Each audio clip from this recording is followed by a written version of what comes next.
We are counting down the 10 high-profit crops every ambitious farmer should know, ranked from labor-intensive powerhouses to one mysterious crop that signals millionaire status when the land itself appears to die. From ultra-luxury spices and rare roots to crops that pay you for tourists or flip cash in just 2 weeks, each entry unlocks a new path to financial freedom, far beyond corn or soy. Which crop tops the list, with a secret only revealed by scorched earth? Let us begin with number 10. In the 10th place, saffron sets the gold standard for high-value crops. Priced at $10 to $20 per gram, this spice outpaces gold by weight, but the real story is in the harvest. To produce a single pound, it takes around 75,000 flowers, each one hand-plucked with tweezers, a process that demands precision and patience. On just 1 to 2 acres, you can yield 1 to 2 pounds per year, translating to a potential gross of $5,000 to $28,000 per acre. But the math only works if you can marshal the labor. Harvesting 10 pounds can require up to 5,000 hours, pushing payroll costs to between $45,000 and $75,000 at standard rates. Saffron thrives in USDA zones 6 to 9, from Pennsylvania to California, and does not need heavy machinery, just skilled hands and a steady workflow. The bottleneck is not land, but labor. Drying and curing the stigmas adds another layer of care, and it also preserves the crop's intense value. For those with more hands than acres, saffron flips the script on what a small farm can earn, but every dollar comes from hours worked, not acres plowed. Number 9. Real wasabi is a crop that most Americans have never truly tasted. Nearly every green paste served in sushi restaurants is a blend of horseradish and food coloring. 99% of so-called wasabi in the US is a fake. The real thing, Wasabi japonica, commands a staggering price. Fresh roots can sell for up to $160 per pound, but that premium comes at a cost. Unlike field crops, real wasabi only thrives in meticulously engineered gravel beds flooded with cold, running water, ideally between 50 and 60 degrees Fahrenheit. This means the Pacific Northwest and parts of Appalachia have become the American hubs for authentic wasabi cultivation. Setting up a quarter-acre operation can require $20,000 to $60,000 in infrastructure just for water management and filtration. Once established, a well-run bed can break even in 2 to 4 years, but the risks are steep. A single contamination event or flood can wipe out an entire crop. Propagation is slow, relying on careful division or tissue culture. Chefs pay a premium for the fresh, pungent flavor that only true wasabi delivers, but the crop remains rare because the barrier to entry is capital, not land or labor. For those who can engineer the right conditions, wasabi offers a path to high-margin sales in a market where authenticity is nearly impossible to fake. 8th place belongs to wild simulated ginseng, a crop that trades quick returns for the slow promise of generational wealth. Grown under the natural canopy of Appalachian and Midwestern forests, this root demands patience, 7 to 10 years before a single harvest. But that wait comes with a reward few crops can match. Wild simulated ginseng fetches $500 to $1,000 per pound, dwarfing the $20 per pound paid for cultivated roots. 1 acre, managed with care, can eventually yield up to 2,000 pounds, turning a forest understory into a hidden vault worth hundreds of thousands of dollars. The value comes from its wild character and the centuries-old demand in Asian medicine markets, but with that value comes risk. Poaching is a constant threat.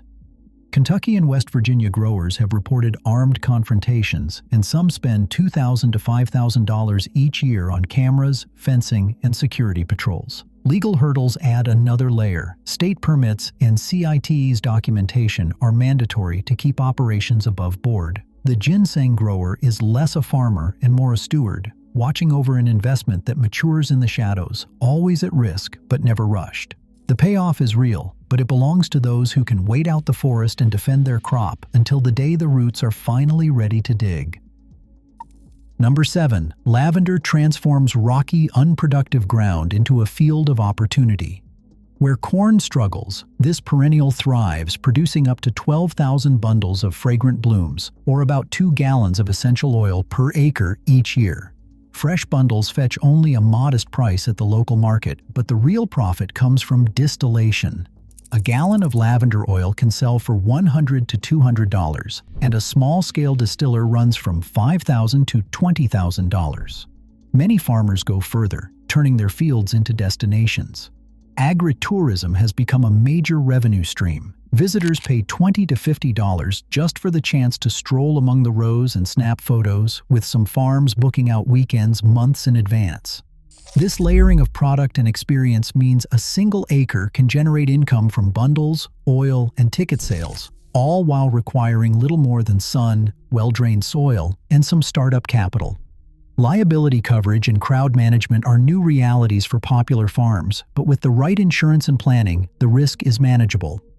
Lavender's 3 to 5 year break-even window is a midterm play, but for those willing to invest in processing and hospitality, it offers a steady, diversified path to profit where little else will grow. Number 6. Temperate bamboo, specifically Moso bamboo, rewrites the rules of renewable farming. In the southeast, from Georgia to Alabama, this timber-grade giant is earning a reputation as the steel grass. During peak season, Moso bamboo can shoot upward at an astonishing rate of 3 feet per day, outpacing just about anything else on the farm. Once established, a well-managed stand allows for harvesting up to 20% of the grove every year, forever. That means a single acre can provide a steady, perpetual supply of raw material for flooring, textiles, and even engineered lumber, year after year.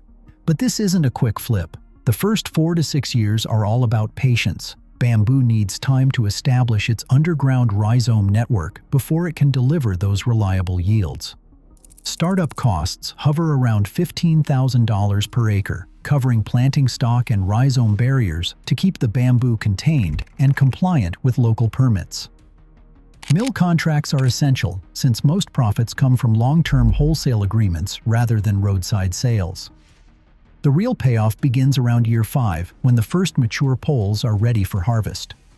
While bamboo's explosive growth and perpetual yield make it a biological infrastructure investment, the delayed cash flow and regulatory hurdles mean it is a play for those who can wait and plan for the future.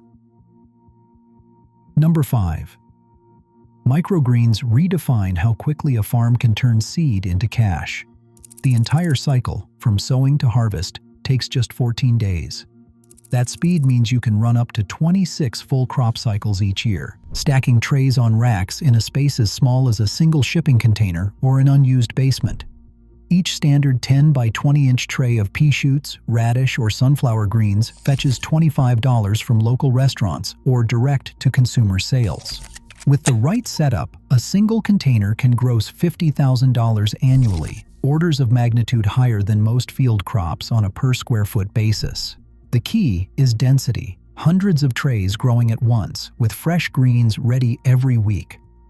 But that rapid turnover comes with new risks. Food safety becomes critical. Contaminated water or poor sanitation can wipe out an entire cycle, and buyers expect strict traceability. Many successful growers invest in HACCP or GAP certification to secure contracts and protect their brand. Buyer loyalty can be fickle, so maintaining consistent quality and cultivating steady relationships is as important as the crop itself. Microgreens offer unmatched speed and revenue density, but the market rewards those who can keep pace with both production and compliance. Number 4. Gourmet mushrooms turn dark, climate-controlled rooms into a steady stream of high-value harvests. Oyster, shiitake, and lion's mane varieties thrive indoors on waste materials, sawdust, straw, even spent coffee grounds, transforming what would be landfill into edible gold. The numbers are hard to ignore. 1 square foot of growing space can yield up to 25 pounds of fresh mushrooms each year. With chefs paying $12 to $20 per pound for top-quality gourmet types, even a small operation can gross tens of thousands of dollars on a footprint smaller than most suburban garages. The key is density and speed. Mushrooms can go from inoculation to harvest in as little as 5 weeks, cycling through the year without the limits of weather or season. But the promise of high margins comes with a catch: contamination risk. Mold, bacteria, or a single lapse in sanitation can wipe out an entire crop. Many growers invest in HEPA filters and strict biosecurity protocols, adding to the startup cost but protecting against devastating losses. Market timing matters too. Restaurants and farmers markets want consistent supply, not gluts and gaps. For those who can master the learning curve and keep their grow rooms clean, gourmet mushrooms offer a compact, efficient path to profit, leveraging waste into a product that commands top dollar in the culinary world. Number 3. The pawpaw is a fruit that feels almost mythical, tropical in taste, yet native to the forests of the Midwest and Appalachia. Its flesh is soft and custard-like, with a flavor somewhere between mango and banana, and each fruit can weigh up to 1 pound. The real secret is scarcity. Pawpaws have a shelf life of just 3 days once picked, too short for supermarket shelves or national shipping. This perishability turns every harvest into a race against the clock, making cold storage and quick sales essential. Farmers who grow pawpaw rarely face competition because the only way to get one is fresh, local, and in season. At farmers markets and through CSA shares, each fruit sells for $5 to $10, a price that reflects both rarity and demand. Some growers schedule harvests in tight windows, selling out within hours to customers who wait all year for the brief pawpaw season. Cultivar trials in Ohio and Kentucky have led to varieties that ripen more evenly, but the logistics remain direct to consumer. For those willing to work within the narrow harvest window, the pawpaw offers a local monopoly and a taste that cannot be shipped, only savored. Hardneck garlic, specifically varieties like Music and German Red, can turn a single acre of fertile soil into a seed stock business with 6-figure potential. Unlike the bland, mass-produced bulbs from overseas, these hardneck types command a premium not for eating, but for planting. The numbers are straightforward. 1 acre can yield up to 10,000 pounds of garlic, and certified disease-free seed stock sells for $15 to $20 per pound to other growers and backyard gardeners. That is $150,000 to $200,000 in gross revenue per acre, with most operations breaking even in just 1 or 2 years. The path to these margins runs through careful management. To qualify for the highest prices, bulbs must be certified disease-free. This involves sourcing clean starter stock, following strict crop rotation, and sometimes paying for third-party lab tests. After harvest, bulbs are cured in well-ventilated barns for several weeks, then trimmed, cleaned, and sometimes braided for retail presentation. Unlike crops that tie up land for years, garlic is planted in the fall and harvested by early summer, freeing fields for a second crop or for cover. The seed market is robust and resilient, but reputation is everything. A single batch of infected bulbs can destroy years of trust. For those who can maintain rigorous quality, hardneck garlic delivers reliable, rapid returns, an annual harvest that pays out while slower fortunes are still waiting in the ground. And finally, in first place, Perigord black truffles, the so-called diamonds of the kitchen, represent the ultimate high-risk, high-reward crop.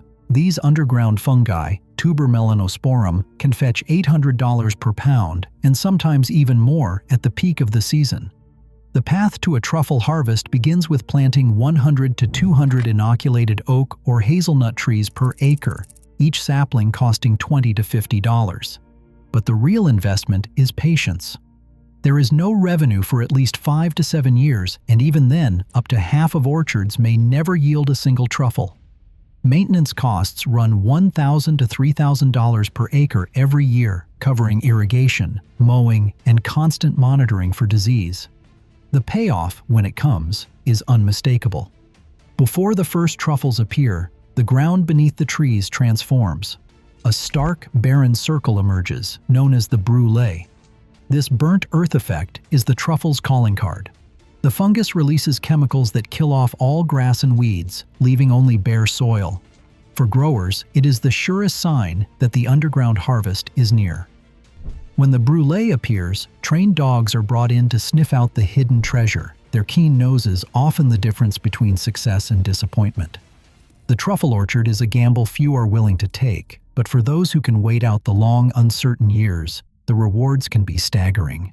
A single mature acre can yield $40,000 to $80,000 in a good year. The risk is real. 20 to 50% of orchards fail, but the promise of a crop that commands luxury prices and transforms barren ground into a sign of wealth is unmatched.